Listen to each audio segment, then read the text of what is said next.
નમસ્કાર દોસ્તો, સ્વાગત છે તમારું આપની યુટ્યુબ ચેનલ હું અને મારી વાતોમાં. દોસ્તો, આજના આપણા વિડીયોનો વિષય છે કે જે થાય છે એ સારા માટે થાય છે. જે પણ ઘટનાક્રમ ભગવાને ગોઠવ્યું છે તે સારા માટે જ ગોઠવ્યું છે. ક્યારેક આપણે પોતે વિચારીને બેસીએ છીએ કે મારી સાથે કેમ ખરાબ થાય છે, મારી સાથે કેમ આવું થાય છે, પરંતુ સમય જતાં ઘટના એવી ઘટે છે કે આપણને મનની અંદર એવું રિયલાઇઝ થાય છે કે જે સમયે જે સારું જે કંઈ થયું હતું તે સારું જ થયું હતું. ભગવાને એની ગોઠવણી એકદમ સારી જ કરી હતી. ઉદાહરણ તરીકે આપણી સમક્ષ એવા ઘણા બધા વ્યક્તિઓ છે જે પોતે ખૂબ જ ઓછું ભણેલા છે, જે પોતે ખૂબ જ નીચી કક્ષાએ ભણેલા છે, જેમનું શિક્ષણનું સ્તર ખૂબ જ ઓછું છે, પરંતુ આજે એ લોકો જીવનની અંદર એવા મુકામે જઈને બેઠા છે કે જેની કોઈ કલ્પના ન હોય. એવા ઘણા બધા લોકો છે જે વધારે ભણ્યા નથી પરંતુ આગળ છે. અમુક લોકો 10 ફેલ છે, અમુક લોકો 12 ફેલ છે, અમુક લોકોએ કોલેજ પણ નથી જોઈ અને અમુક લોકો એકદમ 0 ભણેલા છે. જો એ સમય એ વ્યક્તિઓ એવું વિચાર્યું હોય કે યાર હું 10માની ધોરણની અંદર ફેલ થઈ ગયો, હવે હું શું કરીશ, અને એ નિરાશ થઈ અને બેસી ગયો હોય તો આજે એ એમના જીવનમાં કંઈ કરી શક્યા ન હોત. દોસ્તો, ઘણીવાર નાપાસ થવું એ પણ એક યોગ્ય દિશા તરફ લઈ જવાનો સંકેત હોય છે.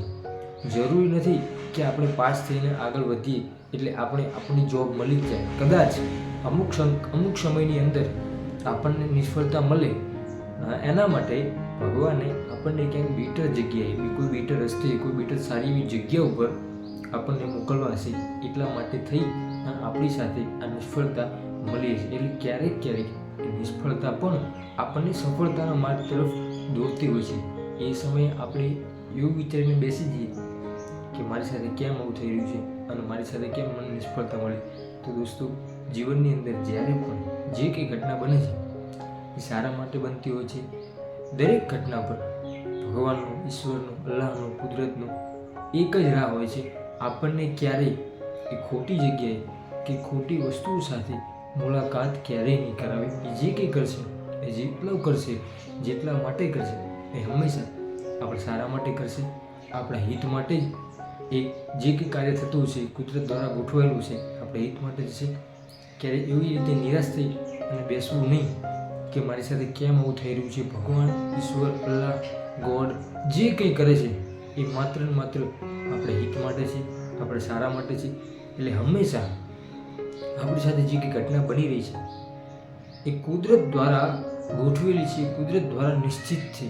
એ સમજી વિચારી અને આપણા મનને સ્થિર રાખીએ અને હંમેશા જે કોઈ જગ્યાએ હોય એ જગ્યાએ ભગવાનનો આભાર માની, ભગવાનનો ખૂબ ખૂબ ઉપકાર માની કે ઈશ્વર, અલ્લાહ, ગોડ, તું જે કંઈ કરીશ એ મારા માટે બેસ્ટ હશે અને તારો જે કંઈ નિર્ણય હશે એ મારા માટે યોગ્ય હશે.